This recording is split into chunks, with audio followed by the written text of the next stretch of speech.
मेरे चैनल पर आप लोग का स्वागत है। ये राम जी के सोहर अच्छा लगे तो लाइक शेयर और सब्सक्राइब कीजिएगा, कमेंट भी करके बताइएगा।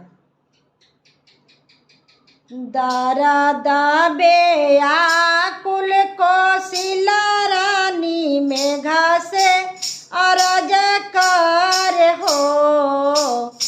दारा बे आकुल कौशिला रानी मेघा से अरज करे, मेघा से अरज कर हो।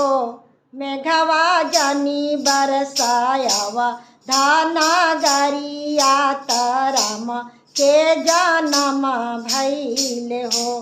मेघवा जानी बरसायावा धाना गरिया राम के जन्म भइल हो। के कारा भिजेला चुनरियाता के कर पियरियाता के कर पियरियानु हो। आहे के कारा माथा के मुटुकवा राम के जन्म भइल हो।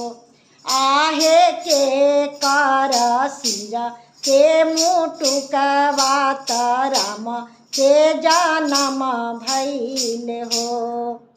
के काई के भिजेला चुनरियाता कोशिला पियरियाता कोशिला पियरियानु हो। आहे राजा जी के माथा के मुटुकवा राम के जन्म भइल हो। आहे राजा जी के माथा के मुटुकवा राम के जन्म भइल हो। भिजते में भागिल राजा जी ढगरिन बोलाइल हो। भिजते में भागिल राजा जी ढगरिन बोलाइल हो। ढगरिन चली चला हम रोयांगन माता राम के जन्म भइल हो। ढगरिन चली चला हम रो भामन माता राम के जन्म भइल हो। उहाँ से ढगरिन आइली महला बीच खाड़ी भैली आंगना बीच खाड़ी भैली हो। उहाँ से ढगरिन आइली महला बीच खाड़ी भैली आंगना बीच खाड़ी भैली हो। आहे हम लेब हाथ के कंगन माता राम के जन्म भइल हो। आहे हम लेब हाथ के कंगन माता राम के जन्म भइल हो।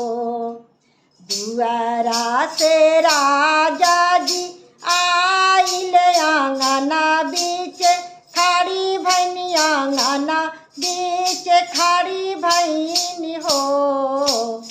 दुआरा से राजा जी आइल आंगना बीच खाड़ी भैनी आंगना बीच खाड़ी भैनी हो। ढगरिन देई देब हाथ के कंगन मातु सोहरा सुना वाहु हो। ढगरिन देई देब हाथ के कंगन मातु सोहरा सुना वाहु हो। ढगरिन देई देब हाथ के कंगन मातु सोहरा सुना वाहु हो। दारा बे आकुल को शिला रानी मेघा से राजा करे, मेघा से राजा करे हो।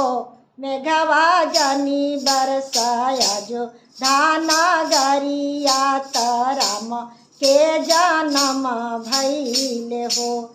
मेघवा जनी बरसायावा धाना गरिया राम के जन्म भइले हो। मेघवा जनी बरसाया जो धाना गरिया राम के जन्म भइले।